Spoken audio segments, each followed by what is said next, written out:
All right, so you're ready to dive deep. Today, we're tackling early Chinese philosophy, and we're going to cut through the noise and get right to some fascinating insights. Absolutely.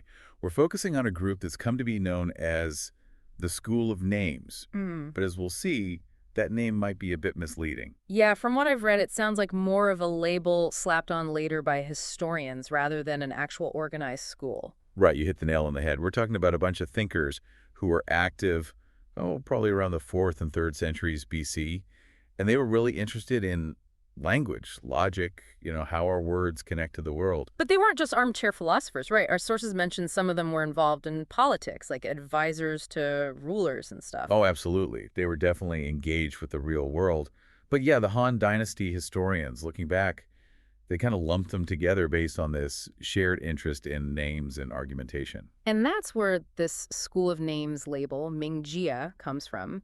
Ming being names or words, and Jia roughly translating to school. Precisely. They saw this focus on brumming and how it relates to Shik objects and events as their defining feature. But our sources, particularly the Stanford Encyclopedia of Philosophy, make it clear this was a pretty diverse group, not some unified movement with a single doctrine. So if school of names is kind of a misnomer, what's a better way to think about these guys? Well, a more accurate term might be bian shi, which you could translate as disputers or dialecticians. Bian refers to disputation, debate, drawing distinctions. For you as a philosopher, you'd recognize this focus on the relationship between language and reality. How do our words hook onto the things in the world? That was their bread and butter. I'm already seeing the parallels to Western philosophical thought, like this concern with language and logic. It's not just a Western thing, is it? It's a fundamental human thing. Exactly. And seeing these issues tackled from a completely different cultural and linguistic angle, it can really enrich our understanding, don't you think? Totally. It's like, okay, the Greeks were grappling with this, but so were these Chinese thinkers. But instead of Plato and Aristotle, we've got figures like Deng Xi, Yin Wen, Hu Xi, and the one that always comes up, Gongsun Long. Exactly those. Yeah. Now, these guys weren't just theorizing in a vacuum. Some, like Hu Xi, held government positions. Yin Wen and Gongsun Long were advisors, even advocating for peace during times of war. So their ideas had real-world stakes. It wasn't all just abstract wordplay. No, not at all. Their skills in argumentation and persuasion, they were highly valued in the political landscape of ancient China, especially during the Warring States period. But this brings up another question. Why did they seemingly vanish? After being prominent for over a century, poof, they're gone. What happened? Well, it looks like the unification of China under the Qin dynasty played a major role. First off, the Qin rulers weren't exactly fans of open intellectual debate. They favored a more unified, authoritarian ideology. And secondly, with all the warring states unified, the need for advisors skilled in navigating complex alliances, well, it just dried up. Their niche kind of disappeared. Makes sense.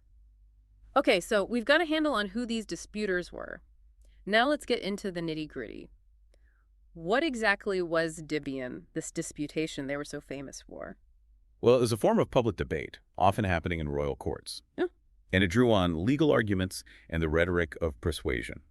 Think of advisors trying to sway rulers or officials arguing a case. So not just a casual chat over tea, this was high-stakes stuff. Oh, absolutely. And a key element was the use of analogy, citing precedents, showing how a current situation is like some past case. Makes me think of legal precedents in our modern system, how lawyers try to show how past rulings apply to their current case. Exactly like that. But here's the interesting part. There were different views on the very purpose of Dibian. Some saw it as a tool for finding truth. Others thought it was just a game, a way to win an argument, even if you're twisting the truth to do it. So were they truth seekers or sophists? Well, it was probably a bit of both. Depends on who you're talking about. On the one hand, you've got thinkers like Sun Tzu, who believed Dibian was essential for clarifying the Tao of the Way and distinguishing right from wrong. Even the Annals of Lu Buwei, a really important text from that time, acknowledges the value of debate for understanding the way. And Mencius, he was all about using disputation to challenge bad ideas and get people thinking straight. So that's the more constructive, truth-seeking side of Lubian. Right, but then you have texts that are much more critical. Like that same Annals of Lu Buwei also warns about scholars who just love to argue for the sake of it, using clever words but lacking substance.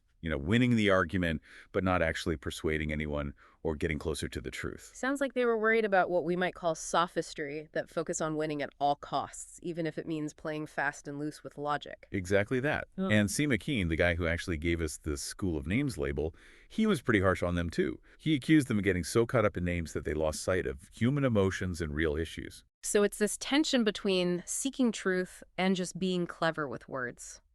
A tension that continues to this day, right? It's at the heart of what we do as philosophers. Absolutely. And it's fascinating to see how these ancient Chinese thinkers were already wrestling with this problem. Now, I'm really curious about the specific puzzles they obsessed over. Our sources highlight four major themes: the same and different, hard and white, deeming so the not so, and something called the dimensionless. Ah, yes, the classic conundrums of the Bean and Z. It's worth noting that the Zhuangzi, a key Taoist text, actually mentions Gongsun Long himself, talking about three of these. So they were definitely core concerns. Okay, let's unpack them one by one, starting with the same and different. What's so philosophically juicy about that? Well, think about it. As a philosopher, you know that the concepts of same and different, they're fundamental to how we categorize and understand the world. Yeah. Everything we do, from naming things to forming beliefs to making decisions, it all relies on making these distinctions. Right, it's the basis of logic, of knowledge, of our whole conceptual framework. Exactly. And it wasn't just the disputers who were into this. Other schools of thought, like the Mohists, they had whole theories about how sameness works. For them, it can mean things being identical, part-whole relationships, things being in the same place, or things belonging to the same kind. Ah, the kind thing. That's key to how we use language, right? We group things together based on shared features, like all horses share certain characteristics, even though individual horses are different. Right on. And a lot of the disputation revolved around whether something did or did not belong to a certain category, like, is this weird creature a horse or something else entirely? And they'd argue based on analogies, precedents, trying to find those crucial similarities or differences. Okay, but I'm sensing that some of these disputers, especially Gongsun Long, weren't always playing fair. It's like they were deliberately messing with categories, pushing things to the point of absurdity. Oh yeah, Gongsun Long was a master of that. He was all about finding those loopholes, those ambiguities in our language. Take Hui Shi's paradox, the sky is as low as earth, or Gongsun Long's famous, white horse is not a horse. Wait, a white horse isn't a horse. What's that about? Well, it all hinges on how you define is.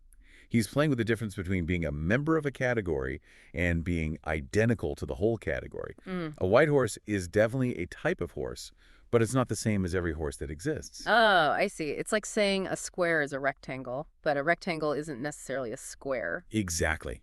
But by blurring those lines, by manipulating the criteria for same and different, these guys were raising some serious philosophical questions. Like, if we can just keep redefining categories, does anything really have a stable identity? Does language actually capture reality, or is it just a game of shifting meanings? Deep stuff, right? Yeah. And it could get pretty radical. Imagine a world where everything could be considered the same in some way. Communication would break down, knowledge would be impossible. Mind-blowing. And it shows how these seemingly abstract debates about language have real-world consequences. For sure. And it also highlights how disputation could be used for less noble purposes. Instead of seeking truth, you could just manipulate definitions to win an argument, regardless of whether it reflects reality. Okay, let's move on to the next head-scratcher. Hard and white. Why those two qualities? What's the philosophical puzzle there? So in later Mohist thought, hard and white, or jianbai, became a technical term. It describes two qualities of an object that are inseparable, that always go together. Like the hardness and the whiteness of a stone. You can't have one without the other in that particular stone. Precisely. They occupy the same space, they pervade each other. The Mohists contrasted this with things that can be separated, like two shoes. Okay, so what's the problem? Where does the disputation come in? Well, the trick is to try and separate hard and white, to treat them as independent things. And guess who was a fan of doing that? Gongsun Long, right? Always up to his old tricks. Yep. In his White Horse Discourse, he basically argues that the whiteness of a horse is separable from its horseness. That's how he gets to white horse is not horse. So he's taking these qualities that seem inextricably linked and pulling them apart in his mind. Exactly. And it forces us to think, okay, what even are qualities? Can we really have whiteness without any white thing? It's a deep dive into metaphysics, into the nature of reality itself. My brain hurts already. All right, next up. Deeming so the not so, admissible the inadmissible. That's a mouthful. What's the gist of this one? So this one gets into the relationship between truth, possibility, and even ethics. Ran, or so, indicates how things actually are, what's true, while co-admissible refers to what's logically possible or morally permissible. So, like, it's so that the sky is blue and it's admissible to speak freely, but not to, harm others. Exactly. And the disputers, they love to mess with these categories. They try to blur the lines, make the false seem true, the unacceptable seem okay. And this is where Deng Xi comes in, right? With his idea that both sides are admissible, like anything goes. Well, it's more nuanced than that, but he definitely challenged those clear-cut distinctions. And this worried a lot of thinkers. Like in the Annals of Lu Buwei, they talk about how correcting names is essential for social order. If you can't agree on what's true and what's right, society falls apart. Makes sense. But then you have the Zhuangzi, which seems to take a different view. Right. The Zhuangzi argues that these distinctions, they're not absolute. They depend on your perspective, on the context. What's so in one situation might be not so in another. So it's like a more relativistic view of truth and morality. Yeah, you could say that. The Zhuangzi is all about challenging those rigid categories, seeing the world in a more fluid and interconnected way. Okay, last but not least, the dimensionless. This one sounds super abstract. It is. Woohoo, lacking thickness, basically refers to the concept of a point. Like in geometry, a point has no size, it's just a location. Okay, I kind of get that. But how did the disputers use this concept? Well, Huishi has this famous paradox. The dimensionless cannot be accumulated, yet its size is 1,000 miles. Huh. How can something with no size add up to something huge? That's the paradox. It gets into the mind-bending world of infinitesimals, how something infinitely small can somehow make up something infinitely large. It's like if you keep adding 0 to itself, will you ever get to 1,000? My head is spinning. Okay, so we've got these 4 major themes, all pushing the boundaries of logic and language. Now, let's circle back to those individual thinkers, starting with Deng Xi. All right, so Deng Xi was a fascinating guy. Think lawyer, rhetorician, maybe even proto-logician, though that might be a stretch. What we know for sure is that he was a master of argumentation, and he even tried to create his own legal code. So he was putting his ideas into practice, not just theorizing. Huh. But we don't have any of his actual writings, right? Sadly, no. We're relying on snippets from later texts like the Zuo commentary and Zunzi. Speaking of Zunzi, he wasn't a big fan of Deng Xi, lumping him together with Huishi as a purveyor of strange doctrines and bizarre expressions. And he attributes some pretty weird paradoxes to them, like mountains and abysses are level and hooks have whiskers. What was Zunzi's beef with them? Well, Zunzi was a Confucian, all about social harmony and practical ethics. He thought these guys were too clever for their own good, wasting their talents on pointless word games instead of focusing on real-world issues. So too much head in the clouds, not enough feet on the ground. Exactly. Zunzi believed that their inquiries were ultimately useless, lacking any application to good governance or ethical living. Okay, what about Yin Wen? He seems a bit more mysterious. Yeah, Yin Wen is a tougher nut to crack. We know even less about him. The Han history mentions a single scroll of his writings, which is now lost, and later texts like Under Heaven and the Annals of Lu Buwei talk about him, but mostly in relation to his political activities. He was big on nonviolence and simple living, right? Kind of like a proto-pacifist. Yeah, he and his buddy Song Xing were known for advocating peace and tolerance, especially at the Jixia Academy, which was like a hub for intellectuals at the time. It's interesting that Zunzi directly criticizes Song Xing, but not Yin Wen. Maybe he saw something in Yin Wen's thought that wasn't so objectionable. And there's that story in the Annals of Lu Buwei about Yin Wen debating the king of Qi about whether it's shameful to be insulted. That gives us a glimpse into how he used argumentation. Right. In that story, Yin Wen basically uses the idea of correcting names to expose the king's inconsistency. The king says it's shameful for an officer not to retaliate when insulted. But Yin Wen points out that the real mark of an officer is virtues like filial piety, loyalty, trustworthiness. Being insulted doesn't change those qualities. So he's challenging the king's definition of officer, showing how it's based on a superficial criterion rather than real virtue. Exactly. It's a brilliant example of how these disputers could use language to reveal flawed thinking and expose hypocrisy. Okay, now for the big one. Huishi. He's a bit more central to this whole school of names thing, right? Definitely. We have more to go on with him, though sadly, no works directly from his hand. But he's mentioned all over the place. Sunzi, Under Heaven, Zhuangzi, and others. And we have those 10 crazy paradoxes attributed to him, right? The ones about the sky being as low as Earth and going to you, but arriving yesterday. Ah, yes, the famous 10 Theses. Even though we're not 100% sure he actually wrote them, they capture the essence of his thought. And they're a goldmine for any philosopher interested in logic, metaphysics, the nature of reality. So, what's the overarching theme? What was Huishi getting at with these paradoxes? It seems like he was trying to show how the distinctions we make, the categories we use, they're not absolute. They depend on our perspective on how we frame things. So, like the idea of big and small, it's relative, right? A mountain is huge compared to a person, but tiny compared to the Earth. Exactly. And his fifth thesis, things are the same in that they are all different. They're different in that they're all the same, really gets to the heart of it. He's saying that sameness and difference, they're two sides of the same coin. That's trippy. And some scholars think his 10th thesis, universally care for the myriad things, heaven and earth are one unit, is like the punchline. That if all distinctions are ultimately relative, then everything is interconnected and we should care for all of it equally. Yeah, that's a fascinating interpretation. It's like he's taking this logic of relativity and applying it to ethics.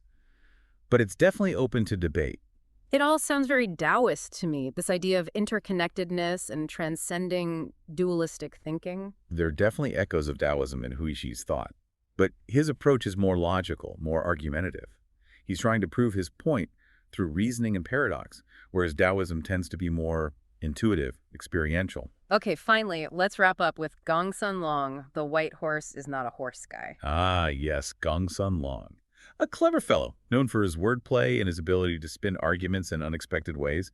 There's that story about him cleverly interpreting a treaty to save his state from attack, and another about him debating whether John Doe has 3 years.